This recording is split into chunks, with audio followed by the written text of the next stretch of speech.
Thank you. Thank you and welcome. I'm Father Mitch Pacwa. Welcome to EWTN Live.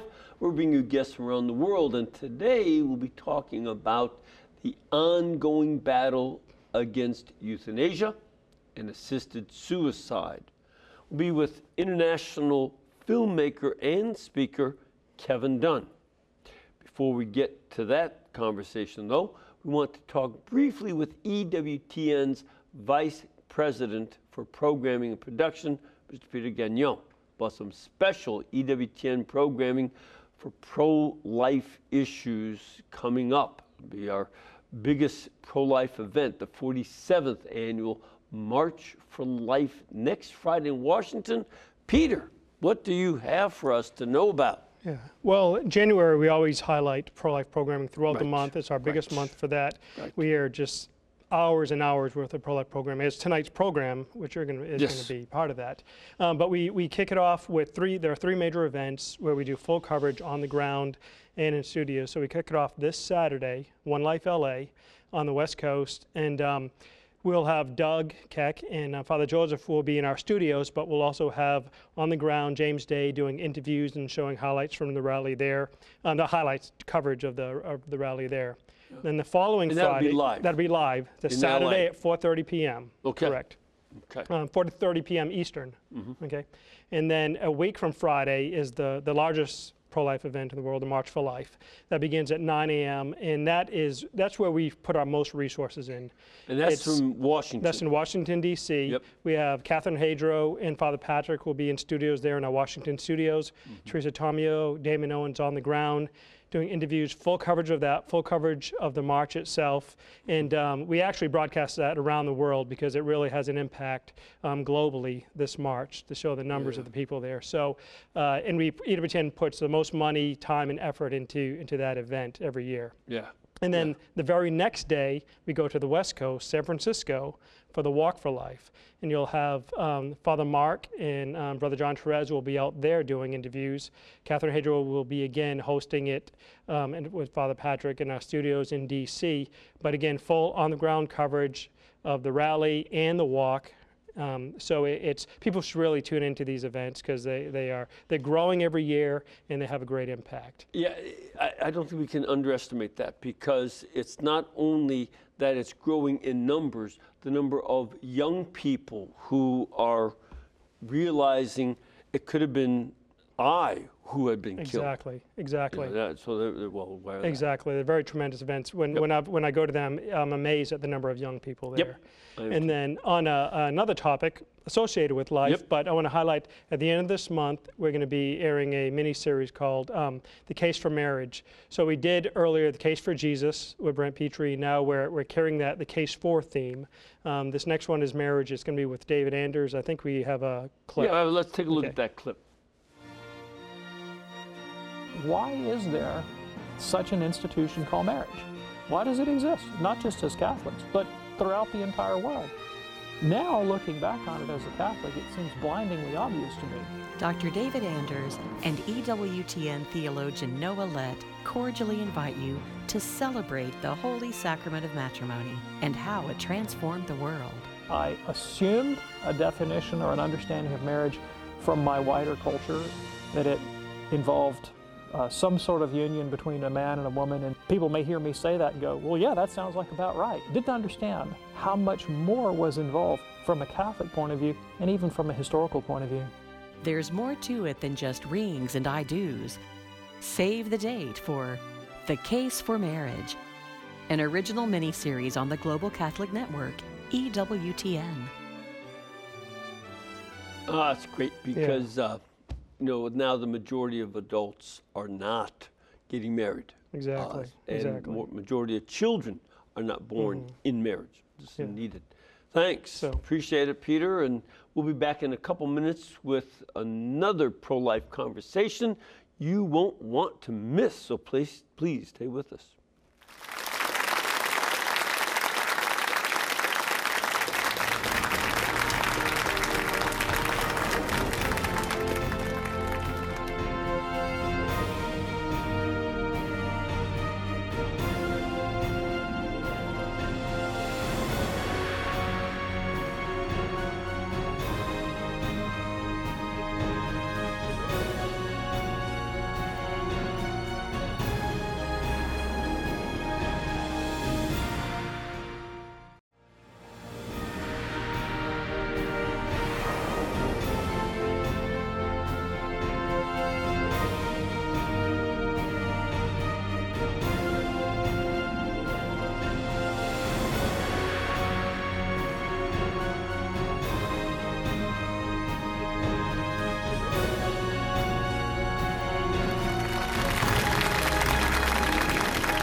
Thank you. Welcome back. Our guest tonight is an international filmmaker and speaker.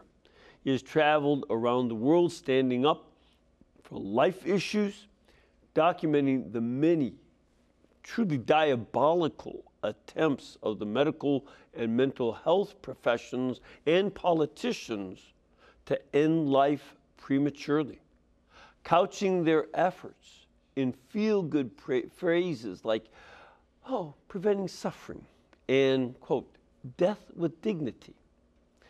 You can see his newest film, which is called Fatal Flaws, Legalizing Assisted Death. That'll be on tonight on EWTN at 9:30 p.m. Eastern Time.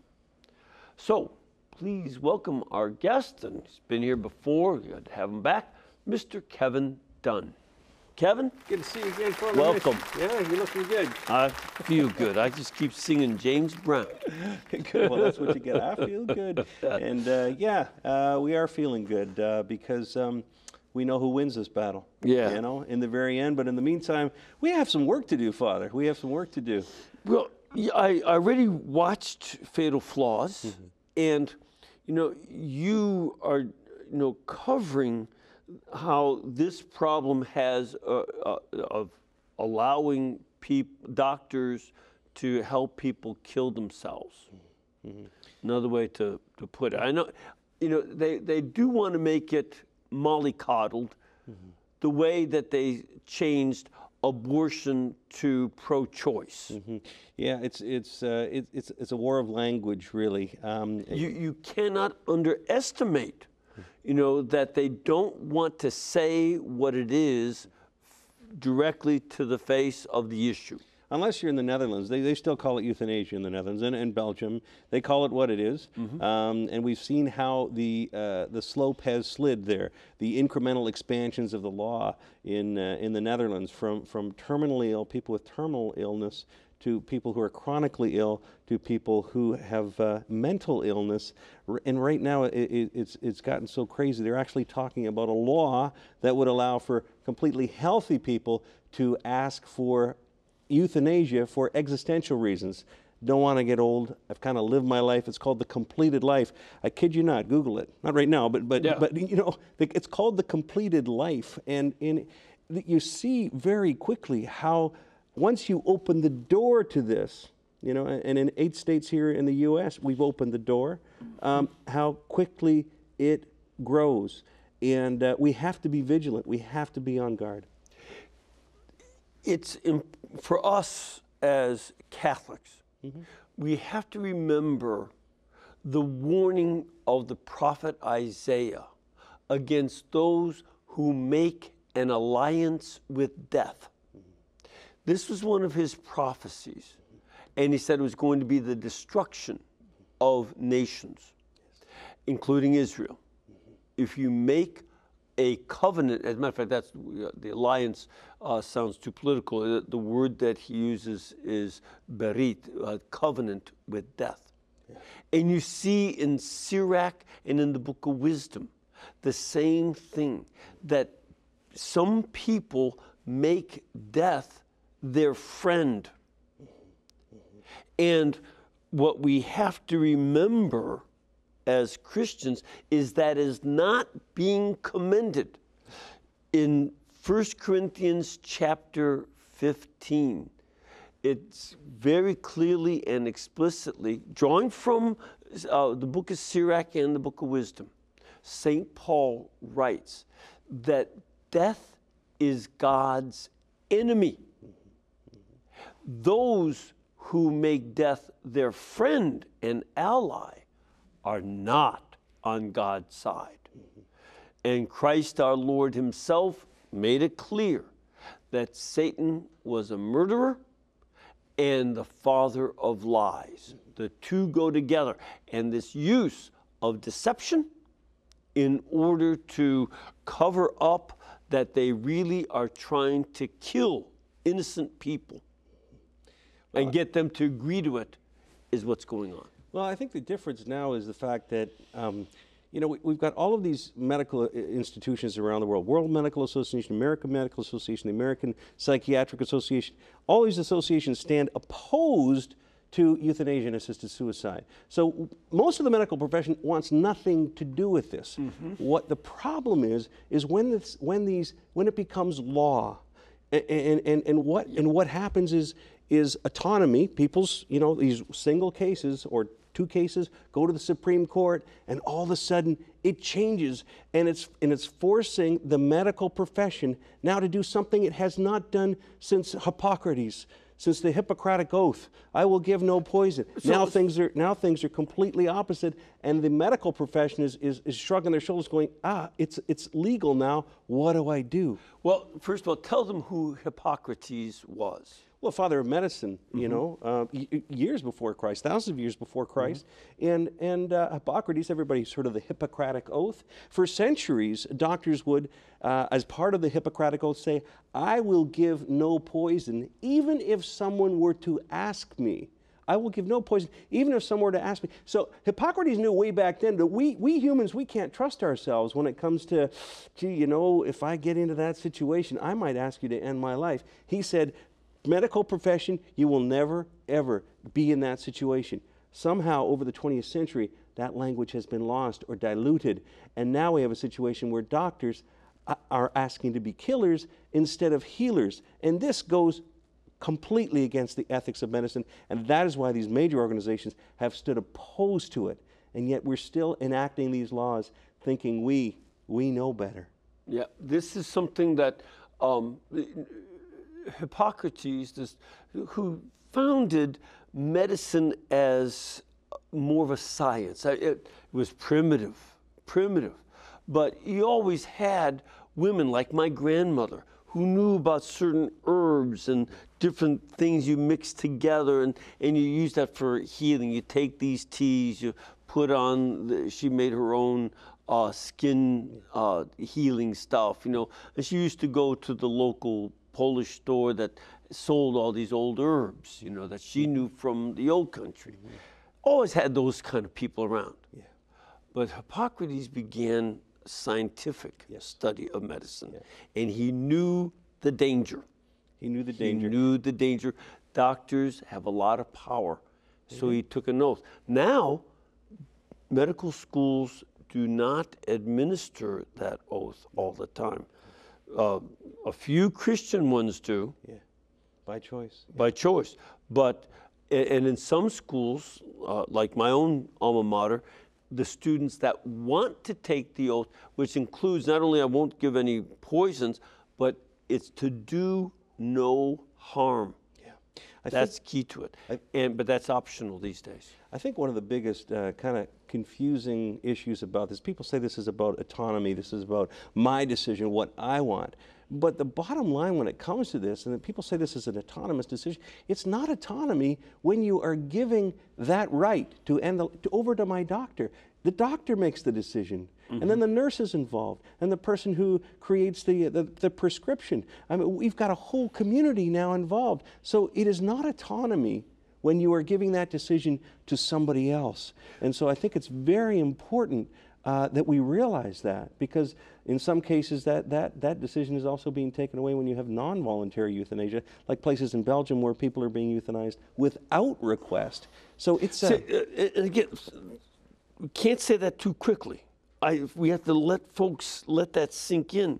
It started off only with volunteering to ask for a doctor. That's not the case anymore, is it? In some cases, and in fact, everywhere. I'm speaking all around the world on this. I had no idea I would be doing this, speaking around the world on this issue. But everywhere I go, good palliative care doctors, nurses will say, we are in a situation where they have to hold. They see people going and turning up the volume, if you will, on the morphine cases. Now that's not euthanasia, that's a hastened death where they quicken the time. They take days or weeks off people's lives without the person's knowledge. And this is happening. It's happening in Belgium in 2013, 1,000 deaths, right in the records, euthanasia without request. And then you have this hastening of death, or doctors intervening with the family on these things called advanced directives, where people decide before. But it gets very. So I can say, when I'm, say, 20 years old or 25, say, look, if I'm sick with cancer, then you can administer something to take my life. You can put that in a living will in some of these countries. Most of them have to do with dementia, or the losing of capability, like a capability situation, or in cases where people can't make decisions on their own anymore. Mm-hmm. But even in places where these laws are in effect, the doctors are now saying, we've gone too far. We don't want, because the person who made that decision back here and said, well, when I get to that point, please end my life, the doctors are saying, you're not the same person. You're not the same person now. And, you made that decision back there, but you're quite happy now. And so they're finding a very difficult ethical situation. But the bottom line is, we know it's not about what we can do that matters, that makes us human, that makes us whole. It's about who we are as sons and daughters of a God who loves us more than anything else. And this is where we've lost that sense of being, of the true dignity of the human person, and saying, well, if you qualify for the law, certain things here, well, you can access assisted suicide. Well, anything above that, is worth living. Well, you're saying that some lives are not worth living by putting it into law. Mm-hmm. And all of a sudden people say, well, if it's for terminal illness, why couldn't it be for chronic illness or for mental illness? In fact, why don't we have it for children? Why don't we have it for teens? And so we're seeing this all around the world, it being pushed and pushed. And even doctors who are in favor of euthanasia are saying, we have gone too far. And so, there's lots of places around the world, including in the U.S. Most of the states don't have this law, but there is discussion to bring it in. And I think it's very important. This is why I go out and speak around this all around the world. I want people to gird themselves so they understand the implications of these laws and what they're doing to the house of medicine in places where they are passed. I'd like to cite a quotation from Pope Francis. It was his message for the 28th World Day of the Sick. That's coming up February 11th, 2020, but he already published the statement. And he speaks to the people in health care. And let me quote him. Quote, "Dear health operators, every diagnostic, preventive, therapeutic, research care, and rehabilitation intervention is aimed at the sick person, where the noun person always comes before the adjective sick.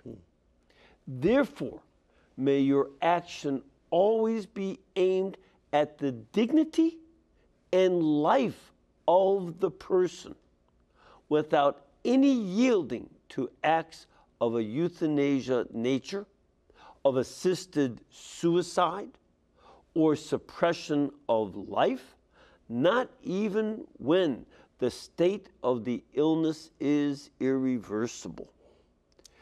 It's the same point. You and the Pope are very clear on this. And we talked about it before. I'm kidding.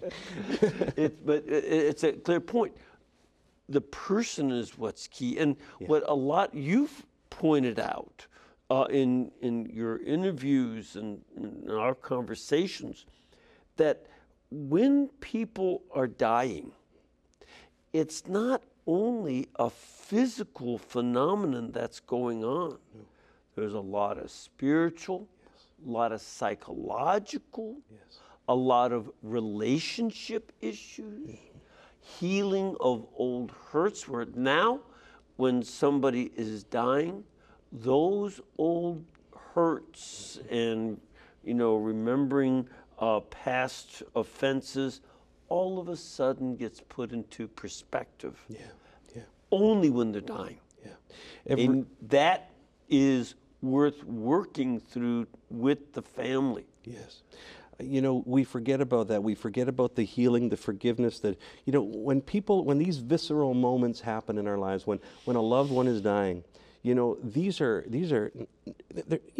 nobody wishes for these things, but it's part of life. And so many palliative care doctors and nurses have told me stories of healings, of forgiveness that has happened around the hospital bed, old wounds that have been dropped because life, it just is too short. And we realize as a family, you know what? These things really don't matter anymore. And yet now we're taking steps to end life earlier, and these things don't get a chance to happen. It's such an important part of the process. And I have to say, I never thought I would be talking about this, never thought I'd be doing this. It was actually the Euthanasia Prevention Coalition. It was Alex Schadenberg. He introduced me to this subject when this law became real to us in Canada 5 years ago. You live in Canada, I correct? do. I live in Toronto. But we've traveled around the world because these guys at Euthanasia Prevention Coalition, they've been going hold the phone for a long time. And these same principles have been there. The same principles that as soon as we give doctors the right in law to end the life of an individual, that's when everything changes. That's when everything changes. And the House of Medicine gets turned on its side because what was once a healing facility, now you've got killing. And the two just don't mix. Yeah. Well, let's take a look at a clip from this video we're going to be showing later on tonight, Fatal Flaws. This is Aurelia Browers. Yeah. She suffered from psychological issues and was seeking euthanasia. She was looking forward to it. So let's take a look and then we'll talk. What is today all about? Why is it important for you to be here today? I'm very interested in euthanasia, and I have severe psychiatric problems, and I want to have euthanasia because I have problems for about 13 years. And I have a death wish for about 6 years. And I've tried to get euthanasia for about 4 years, and I don't get it. You don't get it? And I just want to fight for it. We've just met. We've connected. You and me. We've connected. Yeah. And you seem happy. I mean, smiling. But that's the problem with psychiatric patients. Yeah. Most of them seem happy. Yes. And so most people, most doctors, they think, oh, they look happy. So we don't give them euthanasia, but you don't know what happens when they got home. And what if tomorrow they said, we're going to give you as much support as you need, and we found a cure, we've found something. Would you change your mind? I don't think there is any cure for me left. No hope? No, I don't believe there is any. I have to ask the question, who has failed her? Has the healthcare system failed her? I can't help but think of her and just see how beautiful she is. Yeah, by the way, again, that's from this film, Fatal Flaws, Legalizing Assisted Death. You'll see that on EWTN at 9:30 p.m. Eastern Time. My heart breaks every time I see that clip. Yeah. Because right after that conversation, you asked if you could give her a hug, and she was happy to receive an embrace from you. Before the film finished, we edited the film. During the editing of the film, I got word that she had received word from an end-of-life clinic that she would then qualify under the law. And before the film got released, Aurelia Browers was no more. And it still breaks my heart to this day that the culture has accepted this now, psychological reasons, as a reason for euthanasia. Somebody so young. I mean, it doesn't matter how old people, but somebody so young, 29 years old, gone. And the culture was saying, you go, like they were supporting it. And I find that very, very difficult to accept. I mean, all life is precious, but when people have psychological illnesses, we should be doing everything we can. But for whatever reason, they found her qualify under the law, and she died during the film, and that breaks my heart. Yeah. And even those who are in favor of euthanasia in the Netherlands, there's many doctors who are saying, you know what, this euthanasia for psychological reasons is not what we got into medicine for, and many are questioning big time, which is good to see. Do the doctors have the right to not administer, drugs or other procedures to kill somebody that asks for it? Based on conscience rights? Yeah. Yeah. Well, it depends on where you are in the world. Where I come from in Canada, in Ontario, doctors have this do or refer. They have to give an effective referral, which means, I may not agree and I may be against what we call medical aid in dying in Canada, but I have to send you to another doctor. So doctors are saying, oh, that's just as bad as doing it ourselves. It's like, well, I'm not going to do it, but I'll let somebody else do it. And they're saying that the physicians guild, if you will, I forget the name of it, the physician is saying you have to, or you may risk losing your license. So this is where some of these are headed, and the doctors are saying, wait a minute, if I can't have conscience rights, what's going on here? It's some of them are getting out of medicine, aren't they? Yes, they are. They're leaving. I've talked to doctors who have either considered or left the practice, and it's horrendous. It's crazy. See, that would be an example of being asked to do a direct evil, and I'm sure that I would just go to another country where they won't make me do that. Yeah. I just couldn't imagine myself. There's no way I could imagine myself. Yeah. I can go to a place where there aren't so many lawyers. Yeah. I can practice and take care of people who really want help to live and not to kill themselves or their children, because it's also going on, is it not? That sometimes the children are being euthanized without their own permission. Yeah, I mean, the cases are few, but there is in the law in the Netherlands and Belgium, children with the consent of the parents under certain circumstances, and even babies under I think it's called the Groningen Protocol, can be euthanized. And so you've got this. I always say, we've got abortion the first 9 months of life, which is just a horrendous evil in the world. But now euthanasia, most people think it's just about these very few cases at the very end of life, and they always say, well, they're going to die anyway. These very few cases that we hear about, it's not just elderly people. It's people with psychological illness. It's people with chronic illness. It's people with disabilities. The number one group in front of the legislatures and parliaments around the world who are saying, no to these laws are people with disability rights movements, along with the Catholic Church.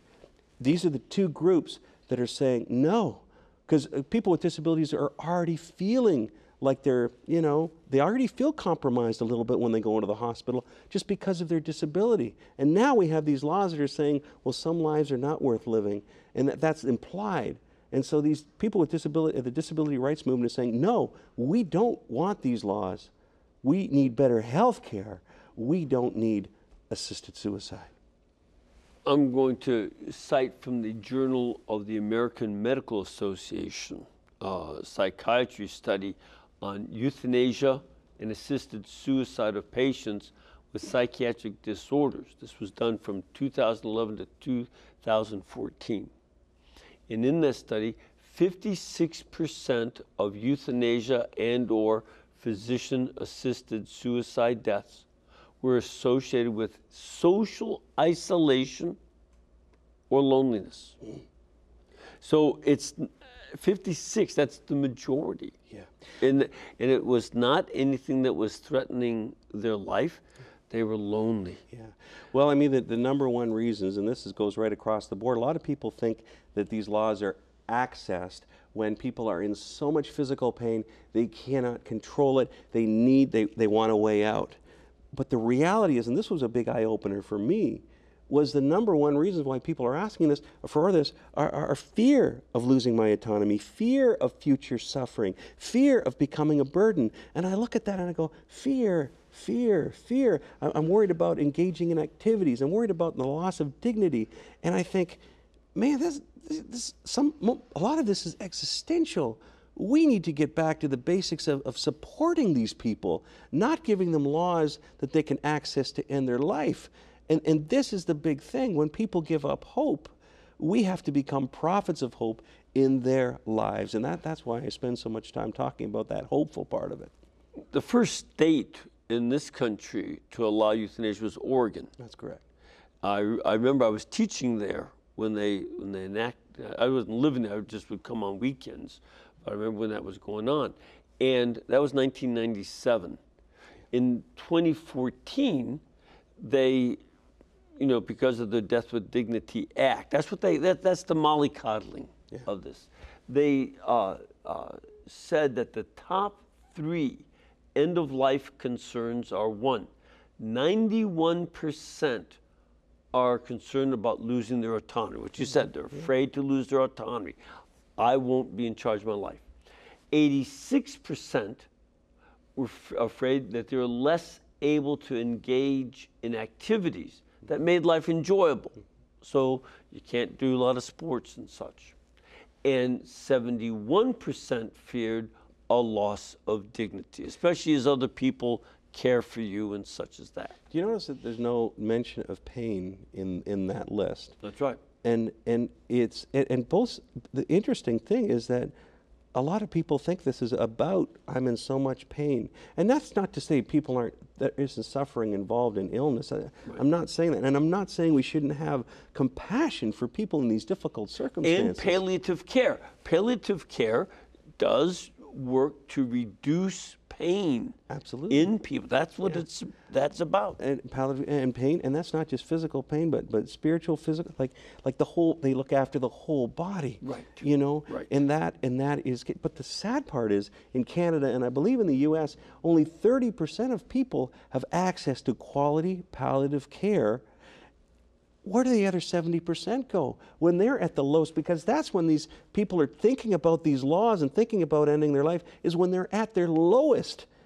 We should be offering them support. We shouldn't be offering them death. But the sad part is when 70% don't have access to quality palliative care, where do they go?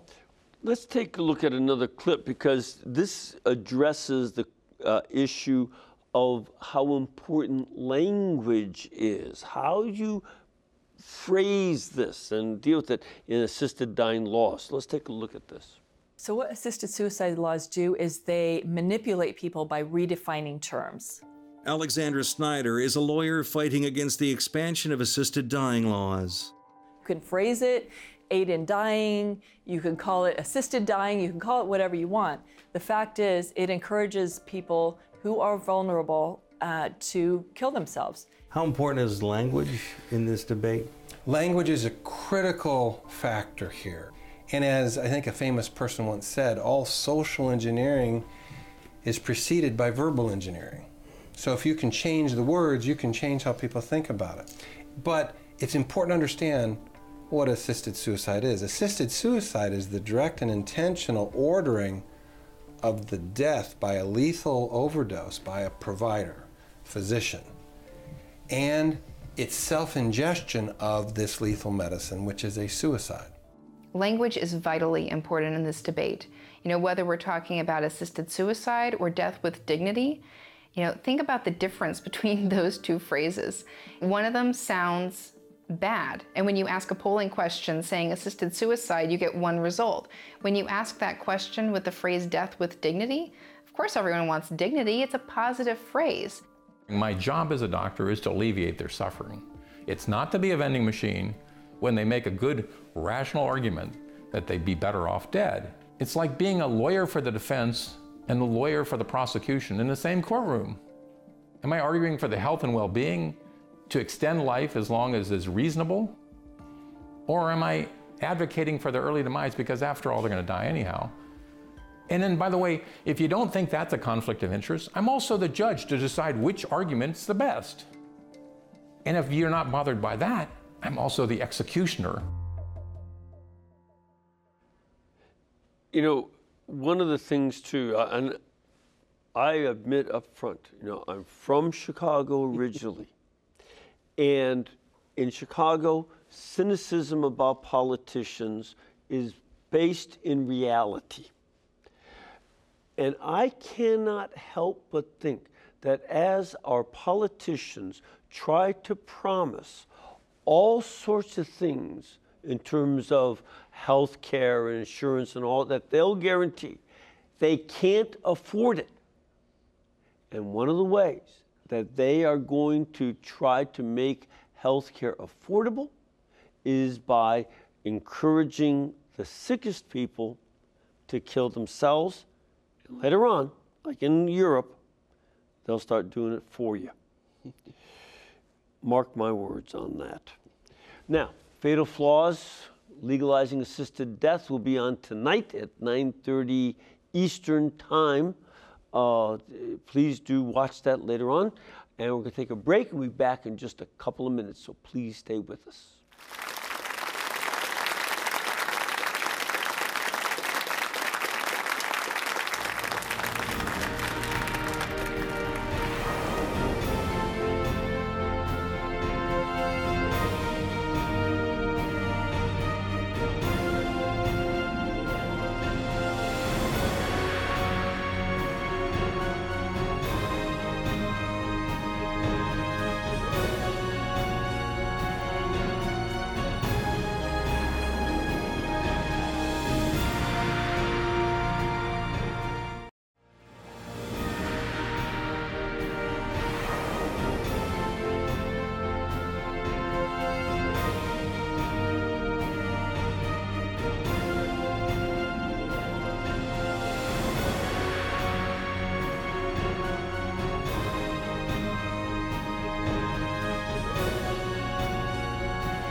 Thank you. First of all, I just want to thank you for having made this film.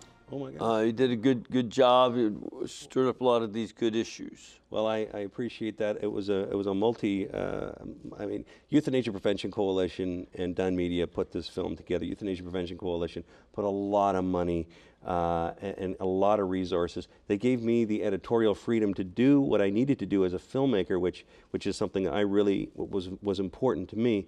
But I can't thank Alex and those guys, the gang at Euthanasia Prevention Coalition, enough for both this one and Euthanasia Deception. 3-4 years in the making, and people that came forward told those brave stories. Man, I carry them with me everywhere I go and speak. Yeah. I carry them with me. Because it's not some case, it's real people. Real people. Yeah.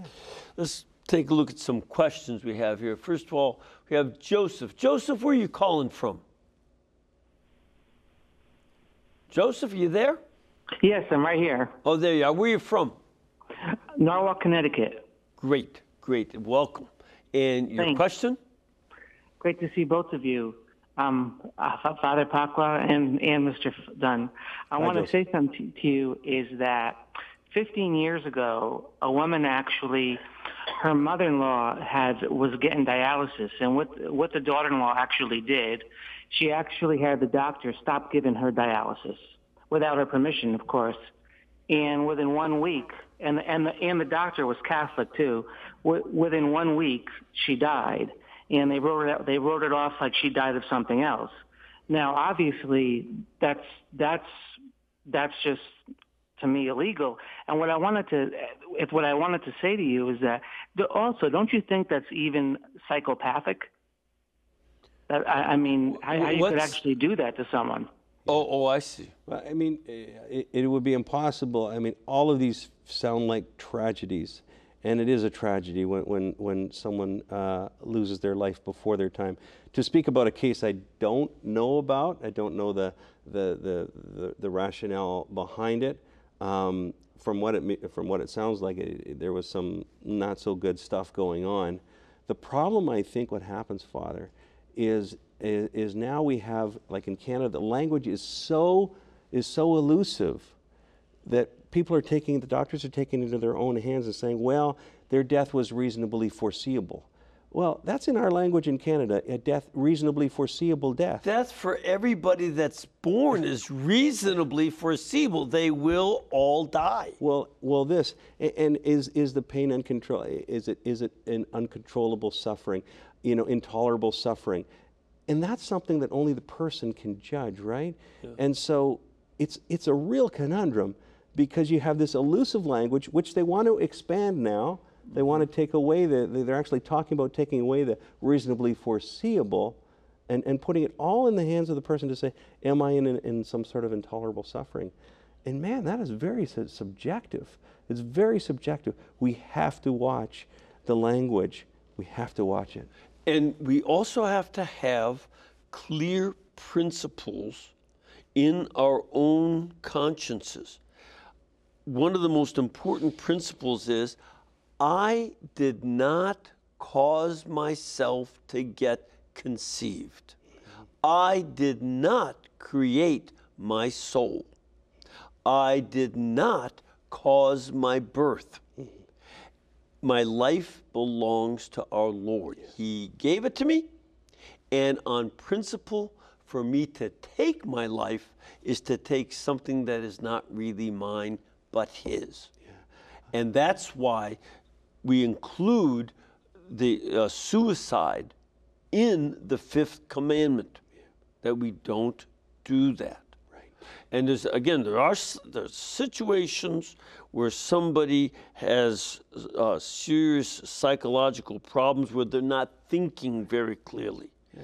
And that's there's psychological disorder where they act rashly or for some other, and our Lord will judge all that. Right. But we all have to make it clear, our principle is, God gave me this life. My life belongs to God. I am answerable to Him. And as you quoted to me, as a matter of fact, twice today people have cited this to me, that God has numbered your days. Numbered all our days. Every single day, every second, every moment, every day we exist. And yes, some of those are going to be rough days. And yes, some of those rough days are going to be tough on us, but they'll also allow for other people to care. And I love that song, Will You Let Me Be Your Servant? We are part of community. Jean Vanier knew this so well when he was, I go around and I speak about becoming a prophet of hope. He was the prophet of hope because he saw the dignity of the human person even in their suffering, even in their psychological or physical state. He saw the real person and realized that every single person deserved the best care, the best treatment possible. And this whole idea that some lives are not worthy of living, and this whole idea that we're asking for these laws when we're at the lowest point in our lives, we have to overcome this. And how do we do this? I speak about, we have to reach out to those prophets of hope in our life.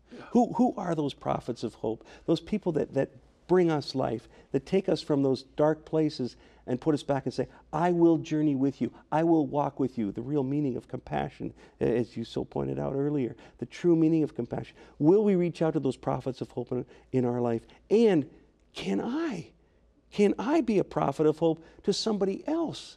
So many joyful stories happen where people come out of these depressions when they are visited 1 hour a week by somebody, by a volunteer in a nursing home, by a volunteer in a care center or in a hospice center, by picking up groceries for somebody who has a disability.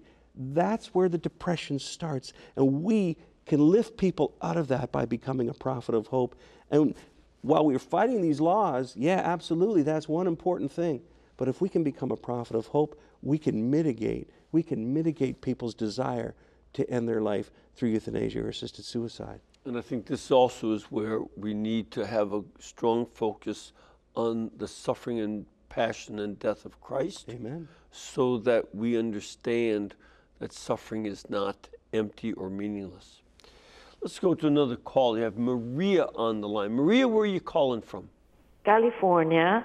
Great, welcome. And what is your question?